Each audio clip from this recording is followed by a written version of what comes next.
Traffic signal আমার গাড়ি signal দেওয়া মিনিমাম 20 মিনিট থেকে আমার এই ট্রাফিক সিগন্যাল দেওয়া ট্রেনের মাঝখানে সিগন্যালও ফালাইতে পারে না জ্যামের কারণে ওনারা আপনার মনে করেন যে কতক্ষণ পরে আপনার 10-15 মিনিট পরে গাড়ি সিঙ্গেল ট্রেন আইতাছে এই টাইমে ওনারা সিঙ্গেল হালাইতেছে ইমিডিয়েটলি সিঙ্গেল ইমিডিয়েটলি হালাইতে যাইয়া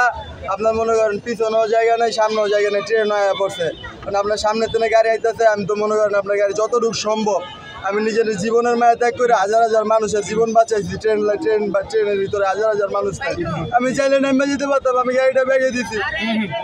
ওনারা যেটুকু আমার সম্ভব আমি পিছনে গাড়ি আছে আমি যতটুকু সম্ভব ব্যাগে দিতে আমার গাড়ি লাগতে তুমি কোনো কোচিং ফালানো ছিল না আমার কেউ সিঙ্গেলও দেয় না। এর মধ্যে এই ঘটনা ঘটছে যখন সিগন্যাল ফালাইবো ওনারা তো লাইন ক্লিয়ার করে পরে সিগন্যাল ফালাইবো জ্যামের ভিতরে ওনারা রেল ক্রসিংও ফালাইতে পারে নাই যার কারণে ট্রাকটা পুরা ছিল আপনার এই রেলগাড়ির রেল লাইনের মাঝখানে ওই ড্রাইভারটাই কি করছে যখন দেখছে যে ট্রেন আসতেছে আসার কারণে উনি হালকাভাবে ব্যাগে দিছে ব্যাগে দেওয়ার কারণে মানুষগুলো বাঁচছে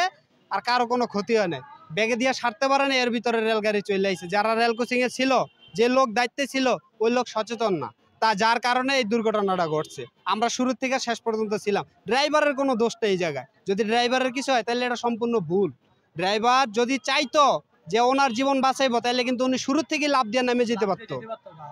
কিন্তু উনি এই কাজটা না করে কি করছে জীবনের মায়া বাজি রেখা তারপরও গাড়িটা ব্যাগে দিচ্ছে ব্যাগে দিয়েও সারতে পারে না এর ভিতরেই রেলগাড়ি দিচ্ছে ওনার মাইরা। তো মোটামুটি গেট মেনেরা তাদের গেট ফালাইছে আসলে গেট 3টা গেট ভাঙা এখানে 3টা বা 2টা ভাঙা তো তারা চেষ্টা করছে যে গেট আটকানোর গাড়ি আটকানোর তার ভিতরে আপনার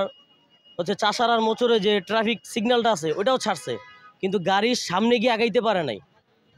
তো এইদিকে আবার ড্রাইভারও চেষ্টা করছে যে ওর গাড়িটার লাইনের উপরে ছিল তো ও চেষ্টা করছে যে ওর গাড়িটা বাঁচানোর আসলে ও বাঁচাইতে মানে ওর গাড়িটা বাঁচাইতে যে মানে পিছে ব্যাগ দিতে আসলে ট্রেনে ওর গাড়ি বাইজা গেছে। এইখানে ড্রাইভারেরও দোষ নাই বা গেটম্যানদেরও দোষ নাই এখানে আসলে একটা দুর্ঘটনা ছিল 4 জনই ছিল 4টা গেটেই ছিল তারা চেষ্টা করছে এইখানে আপনার গাড়ি আটকানোর জন্য কিন্তু গাড়ি এত পরিমাণ চাপ ছিল তারা কুলাইতে পারে নাই বা লাল নিশানও দেখাইছে হয়তো বা গাড়ি গতির কারণে গাড়ি থামাইতে পারে নাই গাড়ি থামাইছে এই পার আইসা থামাইছে স্টেশনের এই পার এসে গাড়ি থামাইছে 5 মিনিট সেকশনের মধ্যে ফোন নারায়ণগঞ্জ এই ফোনে আসলে আমরা গেটে চলে যাই আমরা গেটে চলে যাওয়ার পর আমরা 3 গেট ফালাইছি 3 গেট ফালানোর পর মানে 3টা গেট কমপ্লিট হওয়ার পর একটা গেটে জামের কারণে আমরা ফালাতে পারি নাই ফালানো পারে বলতে 3টাই ফালাইছি কিন্তু আর একটা ফালালে আমাদের তো আর লাগে না তো ট্রাফিকের কাছে গেছি আমরা ভাই একটুখানা 10টা হাত ছড়ালেন তাহলে আমরা গাড়িটা আমরা বের করতে পারবো বলছে ভাই সামনে তো জাম আমরা আবার কীভাবে কি সরাবো বলেন এর মধ্যে গাড়ি ঢুকে গেছে 5 মিনিটের সেকশনের মধ্যে গাড়ি ঢুকে গেছে আমরা কোথাও থেকে অনেক চেষ্টা করছি কিন্তু পারি নাই একটা গেট নষ্ট সেটা দড়ি ফেলানো হয়েছে দড়ি ফেলানোর পর পরে এটার পর দড়ি ওটা যাওয়ার পর এটা পড়া হয় ফালানো হয়। বিকাল 4টার ট্রেনটা 3:55 নারায়ণগঞ্জ ছাড়ে আমাদের চাষারায় 4টার সময় আসে ওই ট্রেনটা আজকে বিলম্বের কারণে 4:30-এ নারায়ণগঞ্জ ছেড়ে আসছে তখন নারায়ণগঞ্জ থেকে আমাকে আউট দিয়েছে ফোনে কল করেছে যে গাড়ি গেছে আমার গেটম্যানরা আছে 4জনকে পাঠানো হয়েছে গেটে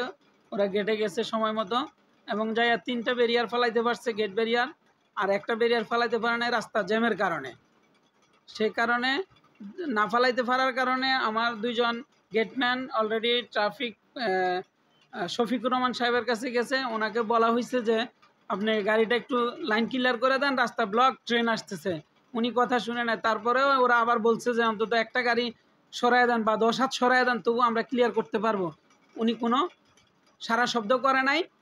গাড়ি সরায় নাই যার কারণে এই দুর্ঘটনা ঘটছে আমাদের ট্রেনেরও ক্ষতি হয়েছে সামনে বাম সাইডে বসকায়া গেছে আর ওই ইয়েটা আপনার কভার ব্যান্ডটা ওটাও একটু বা ডাইন পাশে সামনে দিয়া ডাইন পাশে বসকায় গেছে, এতটুকুই, আর কোনো ক্ষতি হয় নাই। আরেকটা ক্ষতি হয়েছে আমার পয়েন্টের ডাম্পিংটা বাঁকা হয়ে গেছে।